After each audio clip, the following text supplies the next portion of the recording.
d'accord. Non, c'est pas trop fort. Non, c'est pas. Écoutez, merci Michel Leferlet d'être venu nous voir pour parler de votre livre, Les patrons des patrons, Histoire du MEDEF, publié chez Odile Jacob.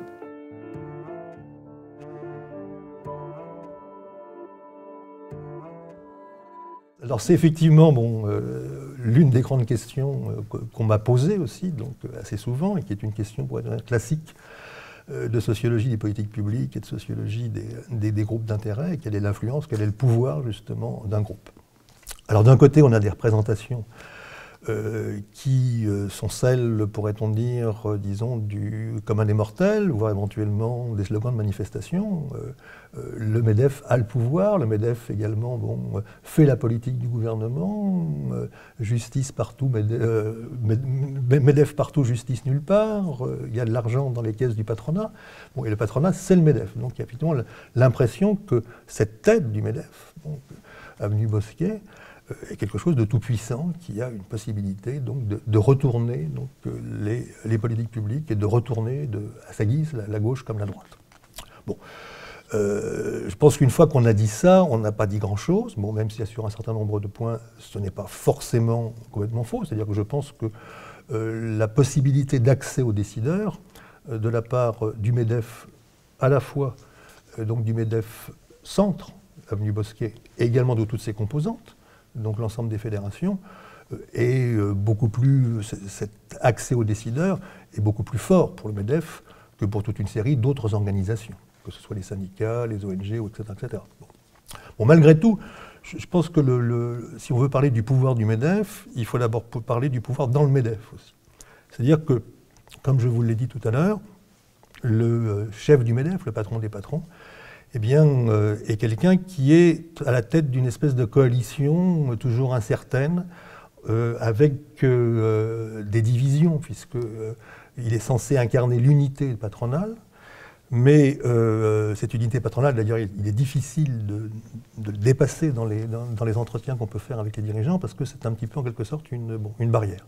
C'est-à-dire, quand vous commencez à parler des divisions, vous posez des questions de journaliste, monsieur le sociologue. Et donc, allez voir autre part, il n'y a rien à voir. Bon, on sait très très bien que par définition, même s'il y a des intérêts communs, il y a un intérêt commun à l'ensemble des patrons, on pourrait éventuellement en faire la liste, il y a également donc, un sentiment d'appartenance à une catégorie et à un métier, une profession. Il n'en reste pas moins que selon la taille, selon les secteurs, selon les types d'activités, l'industrie agroalimentaire par rapport à la grande distribution, ce n'est pas vraiment les mêmes, donc etc. Le sous-traitant par rapport au constructeur automobile, ce n'est pas non plus beau, avec les grandes divisions industrie-service. Donc c'est d'abord ça, si vous voulez, le pouvoir dans le MEDEF, c'est d'abord d'une part d'arriver à trouver une espèce de dénominateur commun entre ces intérêts contradictoires, et puis également donc d'essayer d'aspirer à la tête un certain nombre donc, de choses les plus importantes. Alors bien entendu, je ne vais pas dire que le MEDEF n'a aucun pouvoir, puisque d'une part, c'est lui qui est reconnu à la fois, pourrait-on dire, par les syndicats, par le gouvernement, par les journalistes, par la rue aussi, comme en quelque sorte le siège du pouvoir, et donc le fait que l'on indique qu'il y a quelque chose qui se passe là veut dire qu'il y a quand même quelque chose qui s'y passe.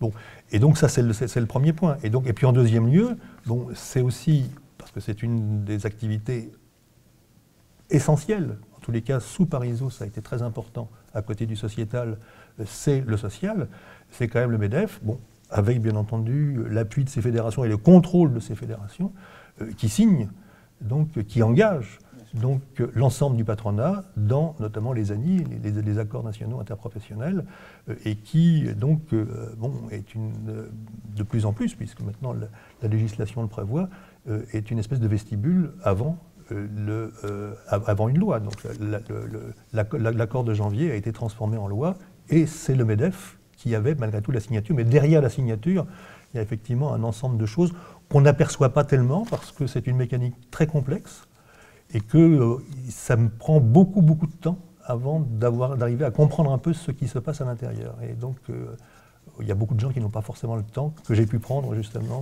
pendant quelques années pour essayer de comprendre ce qui se passait à l'intérieur.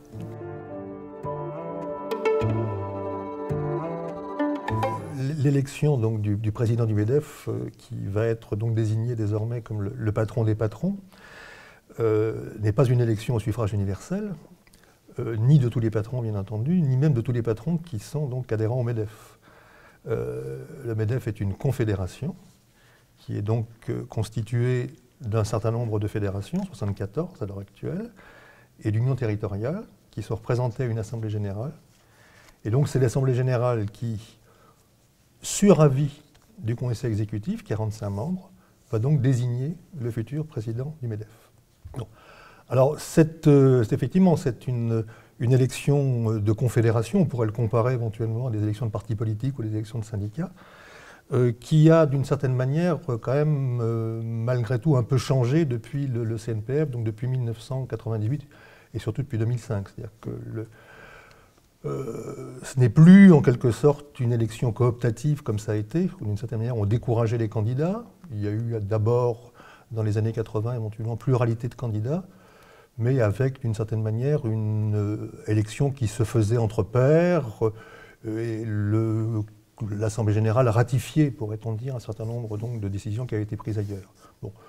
Là, ça c'est quand même beaucoup plus ouvert, puisque désormais, il y a malgré tout donc, recours aux médias, il y a également donc, des auditions qui se sont multipliées depuis 2005. Donc ce sont des vraies campagnes électorales, oui, dire, ou...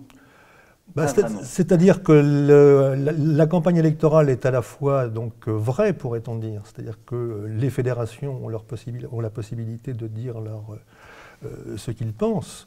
Et parmi elles, justement, les plus grosses fédérations, puisque le MEDEF est une fédération de fédérations, mais avec des fédérations qui sont plus puissantes que d'autres. Il y en a une dizaine qui contribuent quasiment pour 60% du budget du MEDEF, et les autres, Fédération des ascenseurs, domaine skiable, c'est quand même quelque chose qui est beaucoup moins important. Et donc il y a eu effectivement donc, des auditions qui se sont faites, mais d'une certaine manière, donc, il y a un système à la fois qui est semi-démocratique, et puis il y a toujours derrière des grands électeurs. Les grands électeurs, c'est ce qu'on appelle les parrains. Et donc, les parrains, ça a été historiquement donc, des gens comme Pierre Bellon, ça a été des gens également comme Claude Bébéard, ça a été des gens également comme Michel Pébreau. Qui sont des grands représentants du patronat à la française. Ou Denis Kessler, également, donc, cette année, qui ont la possibilité, donc là aussi, peut-être pas d'élire, mais en tous les cas de refuser, si vous voulez. Bon, et notamment, par exemple, le sein du grand patronat, la FEP, association fort peu connue, association française des entreprises privées, n'élit pas, bien entendu, le président du MEDEF, mais d'une certaine manière, bon, comme je le relate à un moment donc, dans mon livre pour 2005, peut donner justement un point de vue. Et puis les dirigeants de grandes entreprises aussi sont partie prenante. Donc c'est un système qui correspond finalement assez bien du point de vue électoral à ce qui va se passer après du point de vue de la gestion. C'est-à-dire qu'un président du MEDEF, ce n'est pas du tout le patron des patrons, ce n'est pas du tout quelqu'un qui peut faire et dire ce tout bon lui semble. Il n'a pas un programme, il n'a pas une organisation qu'il peut gérer, mais il est obligé en quelque sorte de tenir compte du rapport des forces qui existe entre le haut, le très haut, à savoir donc les entreprises mondiales qui se désintéressent de la gestion quotidienne du MEDEF, ça ne les intéresse pas, ils sont autre part, ils sont dans d'autres affaires. Et puis également ce qui est mis en avant comme mode de légitimation donc, de l'organisation, à savoir, pourrait-on dire, le fameux patron de base, le patron de PME, donc de province. D'une certaine manière, effectivement, donc ce qu'on essaye de sortir du chapeau, c'est quelqu'un, c'est à la fois vrai et faux, c'est un mythe journalistique, comme quoi le CNPF ou le MEDEF a toujours trouvé en quelque sorte, selon la période, donc le bon cheval, effectivement, et donc celui qui représenterait à un moment. Donc il y a une espèce de réécriture de l'histoire postérieure qui montre par exemple que Gattaz père, Yvon Gattaz, donc était d'autant mieux représentant justement du MEDEF, du CNPF de l'époque, parce qu'il était lui-même fils d'instituteur et petit-fils d'instituteur. Bon, il était à quelle période? Il était entre 1981 et 1986. Bon. Et donc, il y a cette idée qu'il y aurait en quelque sorte donc, une adéquation. Alors, c'est ni vrai ni faux. Bon, en ce qui concerne donc Gattaz fils, Pierre Gattaz, qui sera le prochain président du MEDEF, effectivement, il arrive à un moment où le thème de la réindustrialisation, le thème également donc, de l'entreprise de taille intermédiaire, le TI, qu'il représente assez bien, même s'il est héritier, c'est quand même quelqu'un également qui est revenu au moment où il y avait des difficultés chez Radial, l'entreprise de son père, et qui peut effectivement donner d'une certaine manière donc, ce que peut être un espèce de dénominateur commun minimum entre donc, une entreprise pas trop petite et une entreprise pas trop grande. Il est hors de question que désormais un patron du CAC 40 soit à la tête du MEDEF, pour des raisons à la fois donc, de visibilité.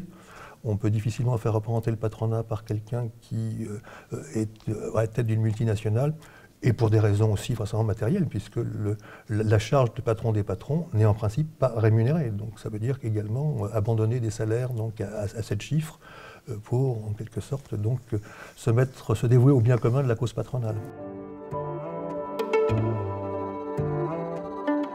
C'est un peu une exception, puisque justement Laurence Parisot a plusieurs caractéristiques qui, en quelque sorte, sont un peu en porte-à-faux par rapport donc, à l'histoire des patrons des patrons. Je les ai tous rencontrés depuis François Sérac jusqu'à Pierre Gattaz. Et donc Laurence Parisot, d'une part, c'est une femme, ce qui n'était pas du tout évident donc, dans un milieu d'hommes et dans un milieu qui est plutôt encore assez macho. D'ailleurs, le prochain président du MEDEF est déjà attaqué un peu là-dessus, sur son état-major qui ne comprend que des hommes à l'heure actuelle. Bon, il est à la recherche de femmes. C'est une femme, d'une part. C'est une femme également donc, qui est parisienne, même si elle se donne justement aussi donc, des racines de son entreprise familiale.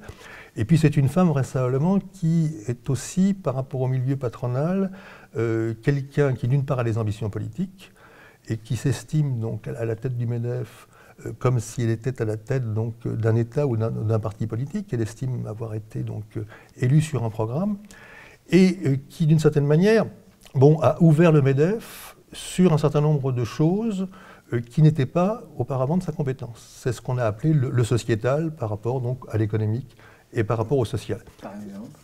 Alors par exemple, ça peut être la question, bien entendu aussi, de la place des femmes dans la question patronale, ça peut être également la question de l'écologie, ça peut être la question de la diversité, etc. etc. Donc il y a eu un certain nombre donc, de choses. Les universités d'été du MEDEF, d'une certaine manière, ont convié donc, un certain nombre d'intellectuels médiatiques. Et la réputation d'ailleurs aussi de Laurence Parisot comme un peu trop intellectuelle pour le milieu patronal, a pu être aussi d'une certaine manière donc une forme de critique. D'ailleurs, il se trouve que la manière dont elle a quitté le conseil exécutif la semaine dernière est assez symptomatique. Elle a offert donc aux 44 membres du conseil exécutif 4 livres, dont du André Breton et du Maurice Blanchot, ce qui me paraît être d'une violence symbolique assez forte, justement. Maurice Blanchot, même si ce n'est pas forcément l'un des textes de Maurice Blanchot les plus difficiles, je ne sais pas s'il y avait beaucoup de membres du Conseil qui connaissaient Maurice Blanchot avant de recevoir le livre.